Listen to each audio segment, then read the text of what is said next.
आवाज सर्वसामान्यांचा।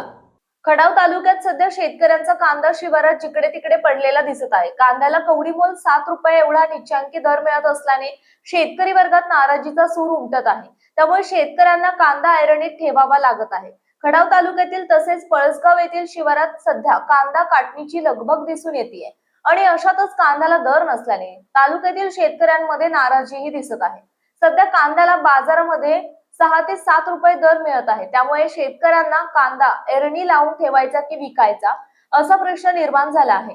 हे कांदा पीक 4.5 महिन्याचे असून याला एकरी 60,000 रुपये खर्च येत आहे। बी बियाणे खते त्यामुळे कांद्याला कमीत कमी 20 रुपये किलो मागे दर मिळावा अशी अपेक्षा शेतकरी करीत आहेत। कांद्याचा बाजारभाव गडगडल्याने शेतकऱ्यांच्या पदरात 6 ते 7 रुपये घेण्याची वेळ आली आहे। दर आज ना उद्या वाढेल या भरवशावर शेतकरी आपला कांदा एरणीत जपून ठेवत आहे। पिशव्यांचे खतांचे इतर दर वाढले, कांद्यांचे दर का वाढत नाहीत ही फार मोठी शोकांतिका आहे। शेतकऱ्यांचे असे म्हणणे असावे लागेल। शेवटी हमीभाव मिळावा, कांदा निर्यात व्हावा, दर वाढवून मिळावा तरच एकरी खर्च निघेल असे या भागातील शेतकरी गाऱ्हाण गात आहेत। सध्या खडाव तालुक्यात काटणीसह कांदा काढणीला वेग आल्याचं दिसत आहे, परंतु कांद्याला दर नसल्याने काही शेतकरी एरणी लावण्याच्या लगबगीत आहेत, तर दुसरीकडे काही शेतकऱ्यांना भीती आहे की कांदा खराब होऊन नुकसान तर होणार नाही ना, अशा द्विधा अवस्थेत या भागातील शेतकरी दिसत आहेत। नमस्कार मंडळी, आपण पाहताय मायभूमी न्यूज। आता आपण पाहता इथे आपण आहोत आता पळसगाव शिवारात। इथे आपण पाहताय कांदा आयरणीत लावायचा काम चाललेलं आहे, शेतकऱ्यांचा एक उद्योग चालू आहे। तर कांदा आयरणीत का लावतात आणि काय त्यांना दरवर्षी काय दरामध्ये त्यांना म्हणजे अशी कुचंबना होते, दरामध्ये तोंड कसे पडला जातो शेतकरी, आणि असा कांदा या पावसाळ्यात आता हे आभाळ निघतं, ह्या दिवसात कांदा नासून जाण्यासुद्धा भीती असते। तर त्यांच्याकडून आपण जाणून घेणार आहोत। आणि आता भाई काय सांगाल, तुमचं नाव सांगा। शौकत चंदूलाल खोत। आपल्यासमोर आहेत शौकत चंदूलाल खोत, पळसगाव शिवारात। तर त्यांच्याकडून आपण जाणून घ्या। जर बाई काय सांगाल, जर तुम्ही कांदा करताय, मागच्या वर्षी तुम्ही मला कांदा इथं आयर्नी नासून गेला, काय दराची काय बॉम्ब आहे? दर 6 रुपये 7 रुपये चालू आहे हां बरं मार्केटला। हां, त्याच्यामुळं काय परवडत नाही शेतकऱ्याला। अच्छा, तुम्ही म्हणताय परवडत नाही, मग तुम्ही कांद्याचं पीक तर जोमाने करताय, दर वाढलाच पाहिजे ना काहीतरी। म्हणजे किती दर मिळावा आता तुम्हाला? सरासरी 20 रुपये तरी मिळावा सरासरी। हां, 20च्या खाली 20च्या खाली परवडतच नाही। परवडत सगळं खताचं दर वाढलं, औषधाचं दर वाढलं। म्हणजे तुम्ही म्हणताय कमीत कमी 20 रुपये दर मिळावा, 20च्या खाली 1 रुपया जरी कमी झाला तर तुम्ही म्हणताय परवडणार नाही। खताचे दर, बी बियाणे, सगळं मशागत दर वाढलं ना। हे किती महिन्याचं पीक? 4 महिन्याचं पीक, 4.5 महिने। 4.5 महिन्याचं पीक, तर एकरी किती खर्च येतो? एकरी 60,000 रुपये जाते ते। एकरी 60,000 रुपये। तर बघा मंडळी, अशा तऱ्हेने शेतकरी दरवर्षी कांदा करतात आणि एकरी यांना 60,000 रुपये खर्च आहे, खते बियाणे अमुक तमुक। आणि तर आता असं त्यांचं म्हणणं आहे की 6 रुपये 7 रुपये दर येऊन ठेपला आहे। तर एक तुम्ही मार्केटला काय अशी म्हणजे चौकशी केली व्यापाऱ्याची, काय तुमचे? मार्केटला चौकशी केली तर मार्केटवाले म्हणते की 7 रुपये 8 रुपये दर चाललाय। बरं, 7 रुपये 8 रुपये परवडत नाही ना आता। परवडत नाही? नाही परवडत। कसा परवडत? खताचं बियाण्याचं खर्च केला तर परवडतच नाही ना। अच्छा,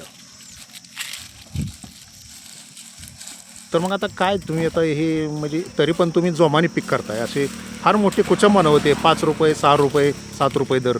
ते आता हाऊस आहे म्हणून करायचा आहे कांदा। म्हणजे तुम्हाला एक शेतीचा नाद आणि हाऊस आहे म्हणून तुम्ही कांदा करताय? हाऊस आहे म्हणून करायचा। बरं, हाऊस म्हणता मग कांद्याचं नुकसान बी होते ना, ती काय करायचं? ती भरपाई कुठे काढायची? सगळेच आता सगळ्यातच नुकसान होती। अच्छा, पावसात आला, पावसात बाकीचं जित्र खराब होती ती। अच्छा, मग तुम्ही असं वरच्या लेवलला मार्केटला बाजार मार्केट कमीची बाजार समोर इकडं तुम्ही फिरून असं काय पर्याय निघतो का दराचा? दर काय वाढेल तर ह्याची आशा आहे, हां, पण अजून तर काय वाढलं नाही। अच्छा, म्हणजे तुम्हाला वाटते दर वाढेल. हम्म. मग मागच्या वर्षी तुम्ही म्हणला कांदा नासून गेला तरी दर वाढला नाही काय? नाही तो वाढला तर मागच्या वर्षी किती दर पडला होता?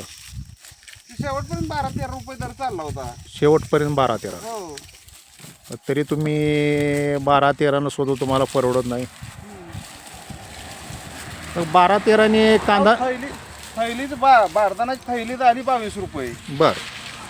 त्याचा रेट वाढलं, सगळ्याचं रेट वाढलं. 9 रुपयाची 22 रुपये झाली.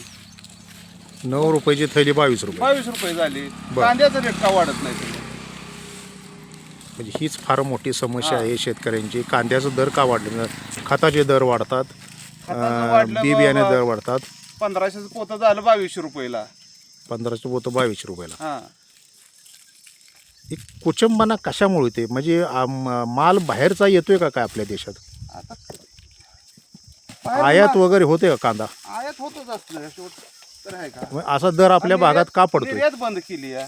निर्यात बंद केली. हा. बाहेर पाठवले सोड तर दर वाढणार नाही. अच्छा, हमी भाव मिळावा. हमी भाव मिळावा. हा. सरासरी हमी भाव तरी असावा. अच्छा, खर्च काय निघावा, किती खर्च जातोय आणि त्याच्यावर तो दर निघावा असा हमी भाव मिळावा. मग ते म्हणजे हमी भाव बहिणी सांगितलं कमीत कमी 20 रुपये तरी तवा परवडणार आहे. म्हणजे आता एकरी मला किती खत वापरावं लागतंय, किती बियाण्याचा खर्च येतोय, किती मेहनतीचा खर्च येतोय, ट्रॅक्टर भाडं सगळी टोटल अच्छा. असं सगळ्याचं बजेट काढून हमी भाव किती परवडेल शेतकऱ्याला त्याचा विचार केला पाहिजे ना. अच्छा, अशा तऱ्हेने मंडळी दरवर्षी कांद्याला इथं बाईचं म्हणणं आहे की पळसगाव शिवारात एक खोत म्हणून शेतकरी आहेत ही. तर त्यांचं म्हणणं आहे की आता एक 7 रुपये जर आपलं आयरनीत लावायचं चाललं आहे कांदा हा, आणि आपण पाहताय तर असे कुचंबाना होते. मागच्या वर्षीसुद्धा कांदा त्यांचा खराब झाला, आयरनीत नासून गेला. 13 रुपयेपर्यंत दर आला होता तरी परवडत नाही. तर अशा तऱ्हेने आपण पाहता इथे आयरनीत कांदा लावण्याचं चाललेलं आहे. शेतकऱ्याची अशी मोठी कुचंबाना होत आहे आणि आपण पाहताय शेतकऱ्याला पर्याय उरलेला नाही. आयरनीत कांदा लावण्याशिवाय 6 रुपये 7 रुपये. आपल्या परिसरातील महत्त्वाच्या बातम्या पाहण्यासाठी मायभूमी न्यूज चॅनलला यूट्यूबवर सबस्क्राईब करा आणि बेल आयकॉन प्रेस करा.